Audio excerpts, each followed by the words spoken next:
Recording in progress. Recording in progress. I am a robot. Robots will take over. Taking over. Have taken over. All screwed. Yep. How are you, Doug? Mate, I'm good. Yeah, enjoying sunny northern New South Wales. Oh, Uh, beauty. beach life. Yeah, mate, it's all been pretty good. Excited to get chatting with you today. Get us back underway. Yeah, very exciting. I think we're hoping to get a little bit more momentum happening with our chats, which I'm really excited for. Yeah. Today's an exciting one. I thought that we would have a chat about what has become not just things that we've tried out and kind of had limited success with, but have become mainstays in our everyday life or close to everyday life in terms of rituals, health practices, tools, whatever it might be. And I thought we'd limit it to five if you can. And yeah, we'll take it from Yeah. there. So, I loved this. yeah, go When ahead. you posed this question, I loved this because it can get really easy as a coach, particularly the further you go down the rabbit hole, to forget where you started. And that's, both in terms of exercise, but also I think which we were leading to is the lifestyle side of health and wellness. Um, Mm. and so the first thing that came to my mind was water, like drinking 2 liters of water, good quality water a day. I don't even really think about it anymore. And sometimes I forget to check off my clients whether whether that's that they're doing it, because it's just such a fundamental part of what I do. I don't even really think about it, like brushing your teeth or, any other habit that is just something that's autonomic. So yeah, that was number one, the hydration. Let me let And me let me just flesh that out if you don't mind. I think water is a super important thing, and to you and me, it's taken for granted and somewhat overlooked because it's become a part of our artillery. But like so many of my clients, the first thing I ask them if they've been suffering from migraines or if they're feeling lethargic, I never think that water is the elixir to their woes, but I do feel if it hasn't been addressed, that's the first thing that they should be addressing. Because for me, on my side of the fence, it's the thing that more often than not can actually address a lot of the energy issues, the lethargy issues, and anything in that like. It can be a really big proponent for it. Oh, 100%. Yeah. I mean, we're 70% liquids. Our cells rely on it to function. And if you don't have it and you're in a state of dehydration, everything sort of slows down. And so 100%. as those processes slow down, so do you. So, yeah, energy levels, your ability to recover from workouts, your ability to be cognitively aware whilst you're working, etc., etc. So, yeah, I know, mate, I 100% agree. And it is something that, this conversation and I have to just keep on reminding myself about it and about how I need to regulate that for people that haven't gone down the rabbit hole yet and need reminding. Yeah, spot on. Sorry, I just had to change the light on my. I was looking a touch jaundice, so needed to change that. This is a health podcast after all, Yeah, and no, mate, don't worry. You're back to looking lily white now. all right, Mister Northern New South Wales, Super tanned all year round. all year round. You Yeah, so I think that was a great place to start. I think number two, which I actually put above number one in the hierarchy of needs, but it is something that probably came to me a little bit later on in the health journey. I'm And going to stop you there. I think it'd be cool to go one for one. Let's do oh, that. you're so right. You're so right. Go on. I want to see if actually you're going to say the exact same thing as what I was going to say anyway. Well, the reason I kind of want to go one for one is because if you brought up something that I thought I was going to bring Uh, up, I'm yeah, gonna switch it out. I reckon we'd be very, very similar. Well, I think there's a lot of simple acts and processes and rituals that so many people take for granted. Water is definitely one of them. I'm just going to add an aspect to that what I take every morning without fail is it's a concoction called Alkala N, and it's basically a series of it's an anti-acidic formula that I take in warm water like religiously every morning when I wake up and every morning, every evening when I go to sleep. Twice a day. Yeah, yeah. And it's something that I just love. It makes me, whether, look, I haven't measured it. It was advised to me by my very trusted naturopath. And it's something that I have, because I've suffered from heartburn and reflux since I was very young, and that is an acidic kind of, you know, it's an acidic symptom. So this is something that I was put onto a long time ago, and now I just can't go without it. I'll be honest; it's something that I'm really really into. So that is an aspect, and just on top of that, since we're talking supplements, I'll just couple that with other kind of supplements I do take, which I take in the evening. I take magnesium, glycinate, and glycine. So it's just a combination of magnesium and glycine, and I just think it gives me a really restful sleep. And I take vitamin D in the morning pretty religiously. So a few things. Firstly, I think that's excellent for you, and but it is worth mentioning that that was specific to you and your needs, and that not necessarily a general advice for everybody. Like if somebody's acidic, then that sounds like that supplement would be great for them. Likewise, if they're vitamin D deficient. Secondly, though, what like I just wanted to flesh out the first supplement a little bit more. Like, what is it that reduces the acidity?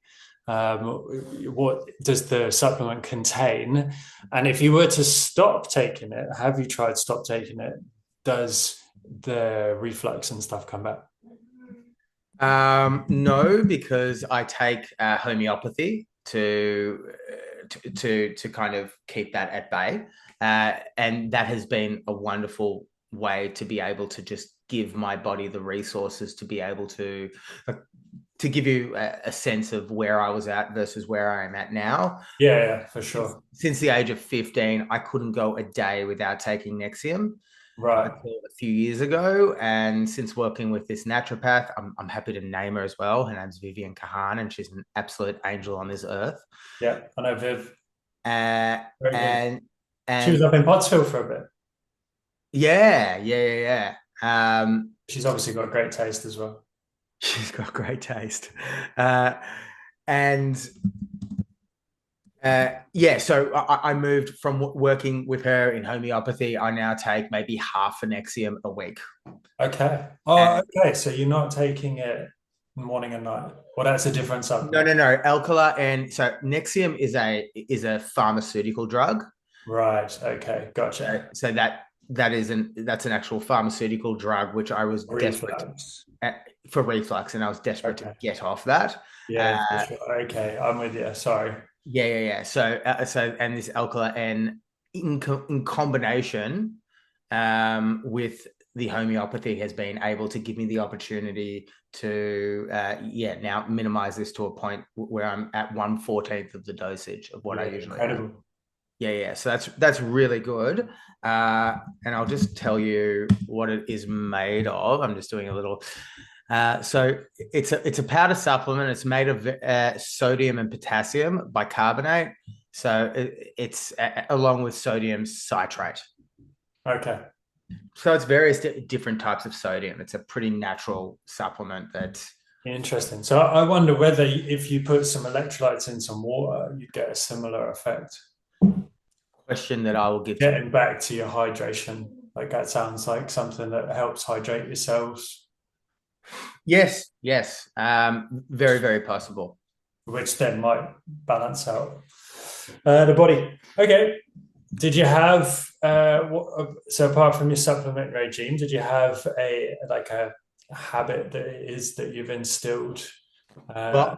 Well, that is the habit that I've instilled. I chose to select a couple of like a varying array of things, either things that I take on a regular basis or rituals that I partake in, and I consider that both kind of under the ritual umbrella. So let's move back to you and see what you got next. I mean, for me, the number two, like I was saying, which I think as a pillar of health, I actually put it at number one, but it was just something that came to me later on in my journey, and but has now absolutely for the last 10 years been a core tenant of what I coach and what I sort of practice. Although it has been somewhat interrupted by children, is your sleep wake cycle. Yeah. So just having a consistent sleep wake cycle. So I hesitate just to say sleep because it's just so much more than that.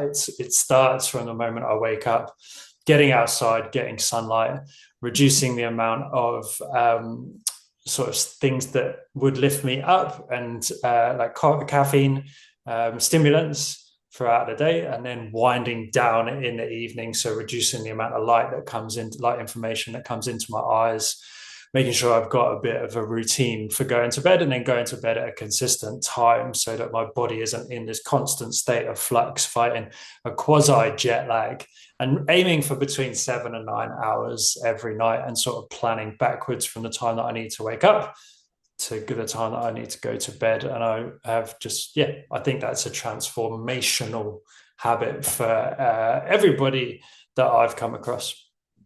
I mean, I cannot I cannot double down on that more than what you've said.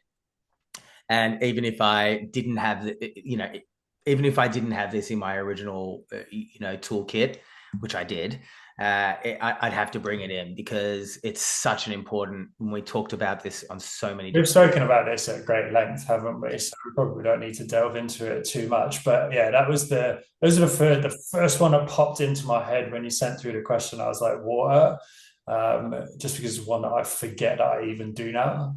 And then yeah, sleep, just the utmost importance.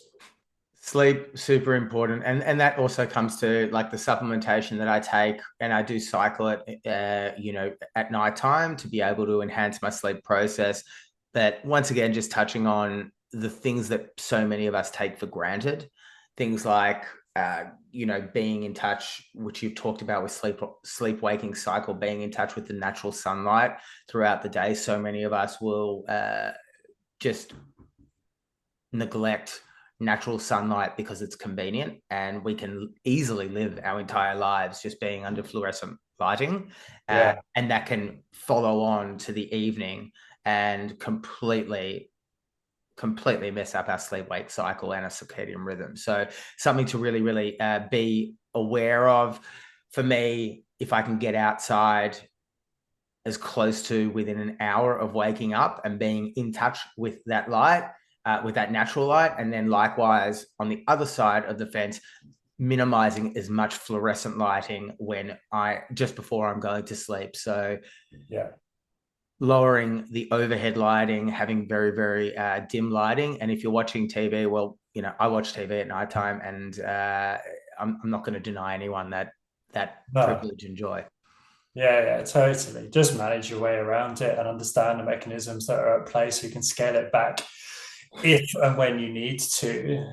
So, Um, what would be your number two or three, wherever we are on the list? number two for me is getting regular steps outside in and Okay. walking. So it's kind of piggybacking to a certain degree on the being in touch with natural sunlight. I like to go for walks after my lunchtime meal, and that just helps to balance out my blood glucose level as well. It also helps to be in natural sunlight, and it also helps to get my natural step count up. So many of us are under that 5,000 step mark, where we could, with a little bit of creative thinking, be up and around that 8,000 step mark. And I think it's just about understanding and programming into your day where steps can come into play. Yeah, great. How would you suggest that somebody turn that into a habit? Like anything, it's going to be a conscious thing at the beginning of the but I like to piggyback off things that you regularly do. So for me, habit stacking.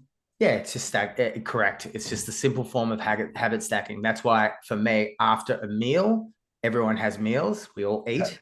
Yeah. So and it's a double benefit there. So you have the benefit of acknowledging that you have a meal throughout the day, roughly around the middle of the day, and after that meal, you can habit stack a walk afterwards. Yeah. And And it has that duality then, it's great for digestion as well. and then you've got also the duality of it being great for digestion and your blood glucose level. And bonus points for people who have the ability to be able to navigate and negotiate with their partners and their families, whether they can wake up within the first hour and do a 10-minute walk, because that's going to have extra credit in terms of sleep-wake cycle and For circadian sure. rhythm. Yeah, for sure. Yeah, awesome.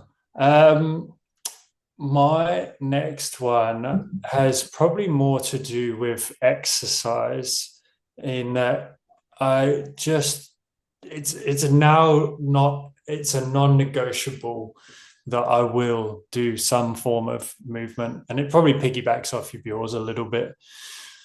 But it's something that I think that most people struggle with the most when they come to see me, and that's why they're coming to see me. It's because their ability, consciously or unconsciously, to actually habituate some form of exercise, most days, I think is limited. And I think, again, habit stacking, making it a conscious process, taking that conscious process to the next level, which is actually planning out your routine for the day, is how I would advise you habituate this. Because just hoping that it's going to happen because you've made a decision, I think, is probably a bit of a fool's errand.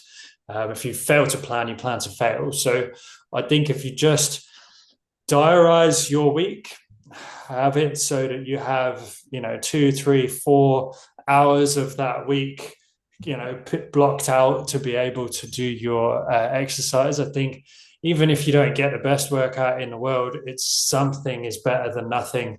And I think having that established is something that's going to really aid getting that into, sort of, not to sound too pretentious, but where I'm at now, where it's not, I don't think about the fact that I'm going to exercise. It's just, I'm going to do something, whether that be mobility, strength, a run, or even like you just going for a walk, some level of movement every day. Yeah, I'll double down on that. For me, for now, I would say at least 2 years, it has just been a non-negotiable for me. I'm actually doing gym strength training every weekday. And if I physically don't have the time, I will sometimes wake up at 4:30 in the morning to be able to fit it in. And that might seem a little bit extreme, but for me, it's just such an important box to tick off in terms of my mental health. And for others, sleep will be a more important priority for them. Depends where you're at in your life. Actually, exercise can undo some of the damage you do by getting a short amount of sleep. But I think the real win with what you're saying is robbing from Peter to pay Paul. And obviously, there's a tipping point, you can do too much of it. But if I go and I let it slip for that day or that week or that month, it's gone. And it's so much harder to get back into it. So I'm with you. More times than not, I would prefer to get up earlier and do the workout and regain the sleep on the back end, as long as that's possible. And obviously, there's various different scenarios in which it's not, and okay, grab the sleep. But I think keeping that habit going is so much easier than letting it go and trying to get it back again. Right. Another thing I will talk about in regards to, it's kind of in regards to this, it's related to this, and that's for those of us that are in a partnership or in a family, and we're both family men. I think communication with your family and your partners about understanding where exercise is placed and health is placed in you and your partner's life, and being able to offer space for them to be able to make that a priority for them, and likewise to be able to make it a priority for you. If you're kind of sneaking around, being, trying to get it done without telling your partner, I've just found that open communication, so you can create space for your partner and they can create space for you to be able to do it, is just the best way to be able to tick those boxes off for each other. And also, it's just a display of understanding and care for each other as well. It's the highest form of self-care, and so to give that to someone else, it's got to be one of the higher forms of love and appreciation. Just to sort of add on to that, because I couldn't agree with it more. This is not something that I've habituated, or indeed that I do often, but I think on that line of communication with your partner, and if you are struggling with that, to get across the line, is like something that I often do is revert to. It's almost this victim mentality where you're just throwing shade onto the other corner to divert attention away from the fact that you maybe need to regress in the argument or wherever it is a little bit. And I think just a much more productive avenue with communication and open lines of communication is to just, rather than being hurt and then throwing a volley back, is to just try and explain the feeling in the moment. It's so hard to do. We've all been in that. We've all been in that tennis match. Yeah, exactly right. And it's not productive. It doesn't get anywhere. At some point, you might beat someone down and claim some sort of victory, but really, you've both lost, because you're never getting laid at the end of that argument. But I think if you can say, look, if I don't exercise, it makes me feel like this, and then not understanding this makes me feel, a certain way, invalidated, emasculated, hurt, angry. I think it's much easier for the other person to then understand that, rather than saying, well, hey, you got to go shopping the other day with your girlfriends, and you got to go out for dinner, and you got to do this, and you got to do that, and I did X, Y, or Z with the kids. Like, who cares? Yeah, it doesn't matter any of that stuff. All that matters is that I feel better when I train, and when you don't allow me the space to do that, it makes me feel like X, Y, or Z. Yeah. And then I think it's much easier for the partner to comprehend it, and you both get to a place where you can agree, all right, instead of training 4 times a week, I'll train 3 times and you train 3 times, and we'll work it out on the 7th day as to who does what. Or however that people want to organize it. But I think it's just a much more productive and open way to communicate with people. Something I'm still learning, but yeah. We all are. And also not assuming that your partner requires the same thing that you require to fill their cup. Sure. It may be something different. So simply the matter of asking them, what is it that you want that you don't currently have? And it may not be going to the gym to pump iron. It might be going for a walk, and might be going for a run. It might be doing something completely unrelated. There are so many different things, but we assume that we know what our partners are thinking without asking them those questions. Yeah, true. Particularly when you've been with them for a long time. So that's a great point. Yeah. I don't know where we're at. I believe it is you. Me. I didn't have too many more that I had pre-planned on after you asked me that question.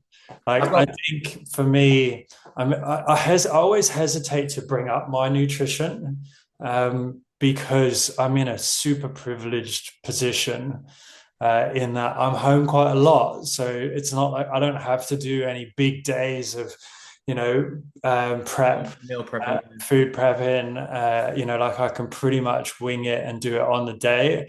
We do have to prior plan the shopping and do the shopping, but I get to prep all of my food as I eat it, and I have that time and that luxury. that being said, even if I didn't, I think the type of foods that my food choices are something that I don't even really think about anymore. And I think that just gets borne out with experience. And I'm not talking about necessarily experience in coaching. What I'm talking about is I've gone through the journey and felt good and know what it feels like to eat healthy and be healthy and then go backwards and then go back up again. And so like that type of, uh, good versus bad relationship, you get the cost benefit, you get the benefit of feeling that way. And so it's the chips and the pizza and the soda drinks, like they're just not as appealing to me anymore. Every now and then, but it's just not something that I would choose from a day-to-day basis because I know how I'm going to feel on the back end of it. Well, and that's really something to acknowledge. Well, I'll give you something from my own personal experience with this. Since the kind of Easter Passover kind of period, I let myself slip into just having a little bit of chocolate here, a little bit of chocolate there, and it had kind of turned into a daily occurrence. And it was just the beginning of this week. I was like, sometimes you just need to draw like physically, like you need to acknowledge and draw that line in the sand and say, today's the day where I am beginning. I know what's good for me. And I've been living in a world where I've been getting short term satisfaction and then feeling like rubbish afterwards. Yeah. And this was the week where I acknowledged to myself where I'm drawing a line in the sand and I'm cutting that stuff out because I know it's not good for me. So for everyone out there that is kind of in that cycle of short-term fixes, sometimes, at least for me, I just need to be able to demonstrate to myself that there is a moment in time where I need to acknowledge it and announce it. And then for me, it just kind of continues on. And every time I see myself moving towards that pantry, I'm like, wait up. Am I a person of integrity here? Yeah. Because I announce this to myself. And if I am not living in integrity in this department of my life, it's going to be really, really easy to be able to step out of integrity in other departments of my life. Yeah, I think you're only as good as the word and the bond that you break to yourself. So if you are a sum of the actions that you produce, and if you continually set yourself up to do one thing and do another, you lose faith in yourself. And so your ability to unwind that and start to clock up wins, I think actually builds self-esteem and confidence. And yeah, I think it's a really good point. And just last thing to add to that really is it doesn't need to be a black or white situation. For me, I know what works for me. And for me, I live within that space for a period of time, and I give myself a release valve uh, throughout, like during a day, throughout the week, and that works for me. Like a But cheat day or cheat meal or something. yeah, I actually don't like to call it a cheat day or a cheat. No. I Yeah. call it a treat day or a treat Yeah. meal Yeah. Nice. because it changes the framing for me. It's like, yeah, I get to reward myself with something as opposed to I'm not cheating anything. I'm just giving myself a reward and a release valve to be able to continue this cycle. Yeah. No, I hear. I think I sort of turned the corner this year and started to think about stuff that I was restricting was stuff that was eating to perform well. Yeah. So what was going to serve me if I'm making food choices in the evening? What was going to serve me to allow me to perform the best the next day? Yeah. Love that. It wasn't going to be the chocolate and the ice cream, right? Like I was going to interrupt my sleep. That was going to leave me feeling lethargic. The next day, it was going to have my blood sugars all over the place, which was also going to leave me lethargic and was probably going to diminish my ability to perform the next day. So I quite like that mantra because it doesn't put a restriction on necessarily what you can eat or how much you can eat, but it sort of intuitively allows you to frame it in your mind that I'm going to make the same choices. I'm just going to make them for a better reason rather than taking away. I'm giving to myself the Okay. opportunity to work better. Yep, I like that a lot. It's really, really good. It's the why, it's Yeah, having that why in the undercurrent is such an important thing. yeah, I agree. Doug, I think we'll leave it there. That was really, really Yeah, good. Like always, we start on one path, and I love how we can kind of develop different tangents and equally valid and important tangents, and then bring it back. So that was awesome, mate. thanks, mate. Likewise. Thanks for the chat, Dunk, and thank you guys. If you have any questions that you'd like to kind of bring towards us, we'd love to be able to answer them.